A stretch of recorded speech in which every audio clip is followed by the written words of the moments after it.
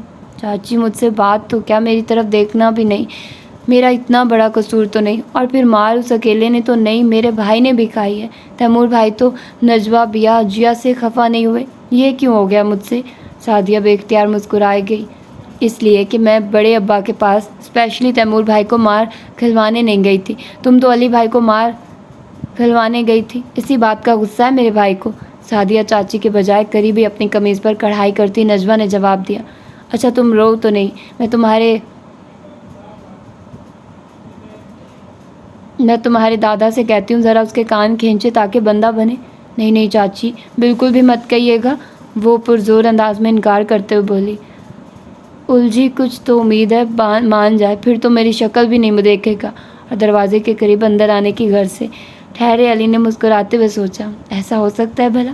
وہ اندر آیا تو ظالم حسینہ محترم چہرہ لیے سو سو کر رہی تھی۔ تھوڑی دیر بعد بڑے ابا اور شکیل صاحب بھی کمرے میں آ گئے۔ عروہ کے ووٹوں میں اضافہ ہو گیا تھا گویا۔ بس یار ناراضی ختم کرو، اور بڑے ابا میں آپ سے بھی ناراض ہوں، آپ پلیز مجھ سے مت بولیے۔ علی کے اسپاٹ سے انداز بڑے ابا گھبرا کر پلٹے اور بہو کی شکل دیکھی۔ عروہ کی پریشانی 2 چند ہو گئی۔ اچھا ٹھیک ہے، ہم اپنا معاملہ بعد میں سلجھائیں گے، پہلے تم عروہ سے صلح کرو۔ دیکھو تو صحیح، میری بچی رو رو کر کمزور ہو گئی ہے۔ شکیل صاحب کے کہنے پر عروہ نے زیادہ معصوم صورت بنا لی۔ علی کو ہنسی آنے لگی تھی۔ میں سوچ کر جواب دوں گا۔ بنا اسے دیکھے علی نے ابھی بھی سوچتے ہوئے کہا۔ عروہ کو اچھی خاصی بے عزتی محسوس ہوئی، تب تب کرتی وہ وہاں سے اٹھ گئی۔ نجوہ اور سعدیہ اس کے پیچھے لپکی تھی۔ یار برا کر رہے ہو تم، شکیل صاحب اب کے سنجیدگی سے بولے تھے۔ بابا منا لوں گا اسے، اور بڑے ابا آپ سے تو ایک شرط پر صلح ہوگی۔ ہائے وہ کیا؟ بڑے ابا کے کان کھڑے ہو گئے تھے۔ علی اپنی جگہ چھوڑ کر ان کے قریب جا بیٹھا اور ان کے کان میں آہستگی سے اپنی شرط بتانے لگا، جسے سن کر بڑے ابا کا رنگ متغیر ہوتا گیا، جبکہ شکیل صاحب خاصے محظوظ سے دادا پوتے کی طرف دیکھ رہے تھے۔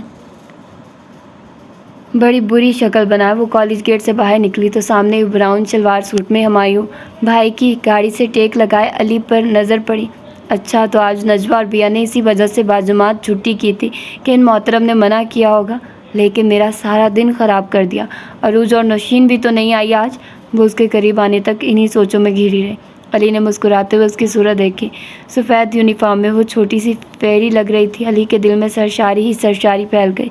فرنٹ ڈور کھولتا وہ خود ڈرائیونگ سیٹ پر جا بیٹھا۔ تم کیوں آئے ہو مجھے لینے؟ دل میں تو چراغا ہو گیا تھا کہ علی مان گیا، پر اوپر سے انا بھی رکھنی تھی، تو بیٹھنے کے بعد بولی،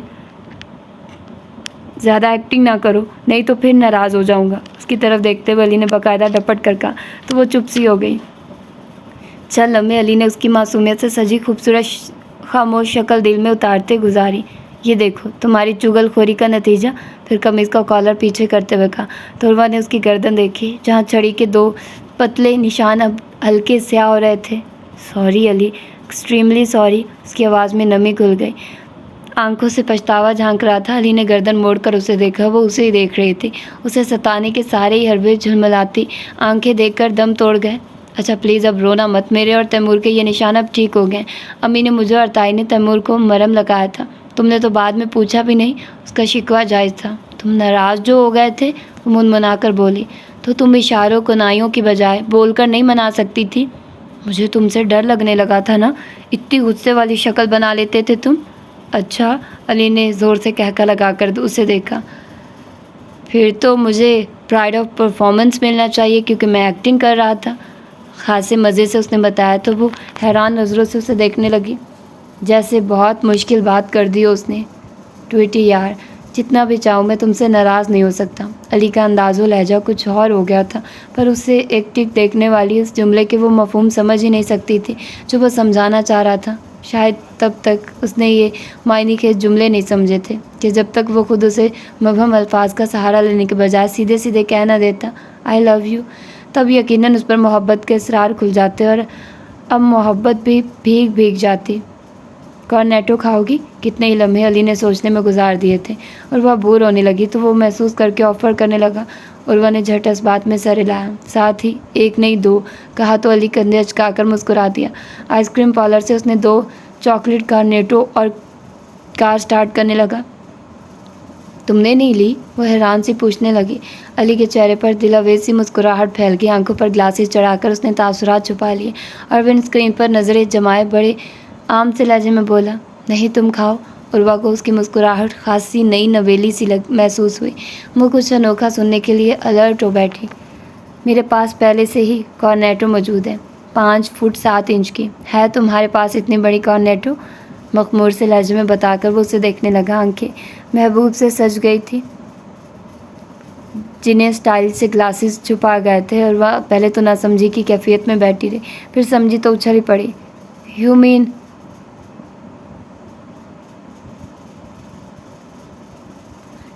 your beloved girl is your Cornetto? بڑے جوش سے اس نے پوچھا۔ نہیں، ویسے زبردست نیوز ہے تمہاری، کارنیٹو میرے جتنی لمبی ہے، میں سب کو بتاؤں گی۔ اس کی ایکسائٹمنٹ قابل دید تھی، جلدی جلدی ایک کون ختم کر کے دوسری کھولنے لگی۔ علی نے فوراً بریک پاؤں پر رکھا۔ یہ فاؤل ہے، میں نے تمہیں اپنا سیکرٹ بتایا، اس لیے نہیں کہ تم سب کو بتا دو، تم کسی کو نہیں بتاؤ گی۔ اس کی جانب رخ کر کے وہ آہستگی سے بولا۔ تو عروہ حیران رہ گئی۔ وہ کیوں؟ اسے مایوسی ہوئی۔ کیونکہ میں نہیں چاہتا، جب وقت آئے گا تب میں خود ہی تم سے کہوں گا سب کو بتانے کا، اوکے؟ ابھی صبر کرو۔ وہ بچی بنی اس بات میں سر ہلا کر آئس کریم کھانے لگی، ساتھ ہی ساتھ علی کا سر بھی، یہ پوچھ کر کہ وہ کیسی ہے، کتنی پیاری ہے، کہاں رہتی ہے۔ اور علی بتا رہا تھا، دنیا کی سب سے بے وقوف لڑکی ہے، مجھے بہت عزیز ہے، میرے دل میں رہتی ہے۔ اور علی کی بڑے ابا سے صلح کی شرط یہ تھی کہ گھر میں کیبل کنیکشن لگوایا جائے، جسے سن کر بڑے ابا جلالی غصے میں تو نہیں آئے، مگر اچھے خاصے ناراض ضرور ہو گئے تھے۔ علی اپنی شرط پر قائم تھا۔ یہ بہت بری چیز ہے، میں گھر میں نہیں لگوانے دوں گا۔ وہ انکار پہ انکار کر رہے تھے۔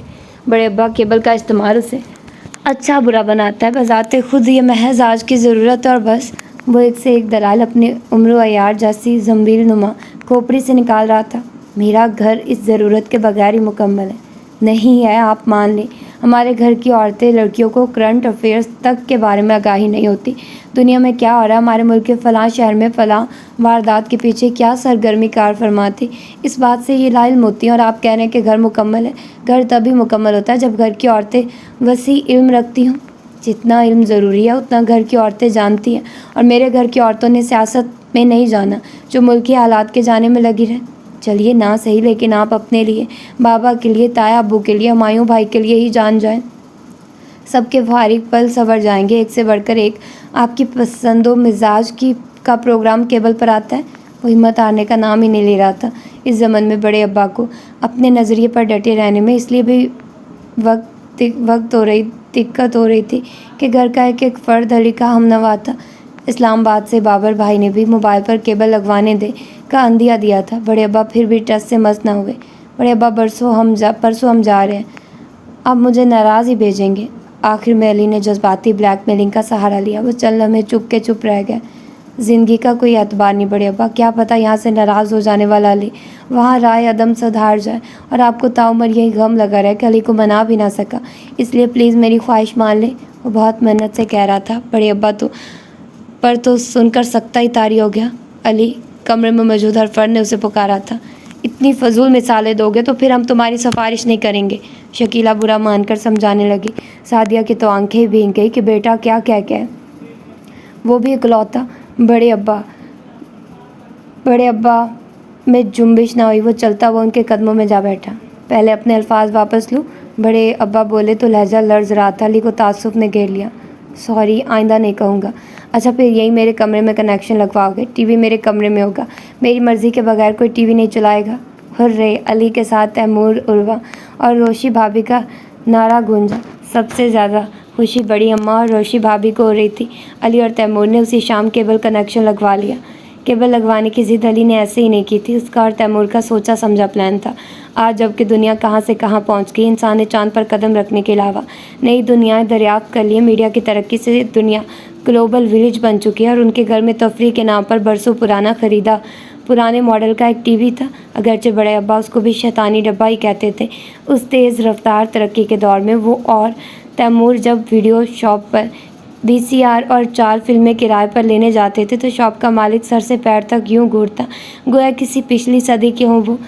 بہرحال اس کی سبکی سے بچنے کے لیے بڑی اماں اور عروہ لوگوں کو گھر بیٹھے پسند کی فلمیں دکھانے کے لیے، اپنی بھی من پسند چیزیں دیکھنے کے لیے کیبل لگوا ہی لیا تھا۔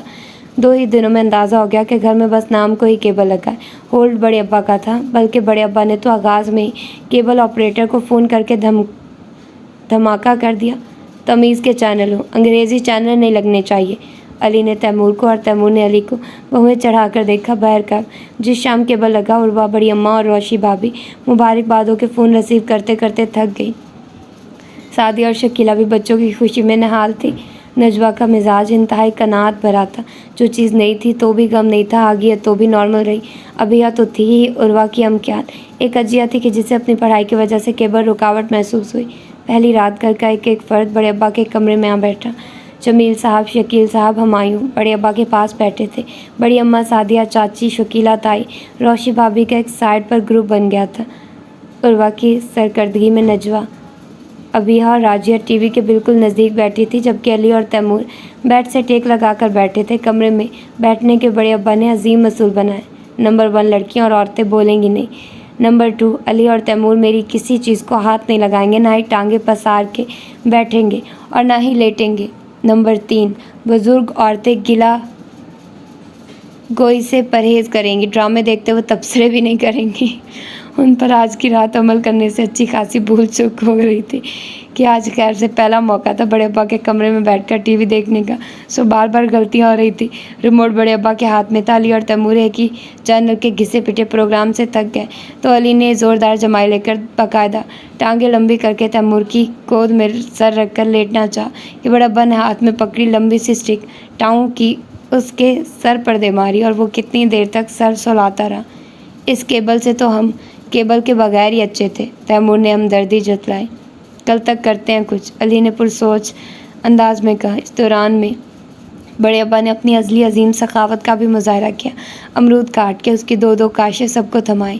یہ تو جھونکا ہے بڑے ابا، علی کہنے سے باز نہ آیا۔ چپ نہ ہنجار، چپ کر کے کھا لو، نہیں تو یہ بھی چھن جائے گا۔ جمیل صاحب نے بھتیجے کو اپنے ابا کی ایک اور عادت بتائی۔ وہ کندھے چکا کر کھانے لگا۔ دوسری کاش کھا ہی رہا تھا کہ عروہ نے اپنی دونوں بھی اسے دے دی۔ کیوں؟ اس نے استفسار کیا۔ مجھے امرود نہیں اچھے لگتے، عروہ نے منہ بنا کر کہا۔ علی نے گہری آنکھوں سے اسے خود میں سمو کر شکریہ کہا تھا۔ بہرکیف کیبل دیکھنے کا پہلا تجربہ بدمزہ سا رہا۔ یہ الگ بات ہے کہ علی نے بیٹھ کے قریب کی شیلف پر رکھے مٹھائی کے ڈبے کو ہاتھ کی صفائی سے اپنے اور تیمور کے پیٹ میں منتقل کیا تھا۔ برفی، رس گلے، گلاب جامن سب میدے میں گئے تھے، پیڑا بچا کر رکھا تھا۔ اس سے تو بہتر تھا ہم وہیں پی ٹی وی کا ڈرامہ دیکھ لیتے۔ روشی بھابھی ٹی وی کو کندھے پر لٹکائے کمرے سے باہر آ کر بولی۔ بے فکر رہیے، کل تار لے آؤں گا، ایک کنیکشن آپ کے لاؤنج میں لگواتا ہوں۔ ہمارے جانے کے بعد آپ خواتین وہیں ڈیرا جمائیے گا، لیکن خیال رہے بڑے ابا کو بھنک نہ پڑے۔ علی کی اجازت سے چاروں خواتین کے چہروں پر رونق آئی تھی۔ جیو میرے بھائی، اللہ میاں تمہاری من پسند لڑکی تمہیں بخش دے، آمین۔ روشی بھابھی دروازہ پار کرنے سے پہلے شوخی سے بولی تو وہ کھلکھلا کر ہنس دیا۔ یہ ہوئی نا بات، اب چاہے کچھ ہو کنیکشن کل ضرور لگوا دوں گا، اس نے کی نکیوں سے نجوہ سے باتوں میں مشغول عروہ کو دیکھ کر کہا تھا۔ ہیلو، کیا ہو رہا ہے اے دنیا کی عظیم باورچن؟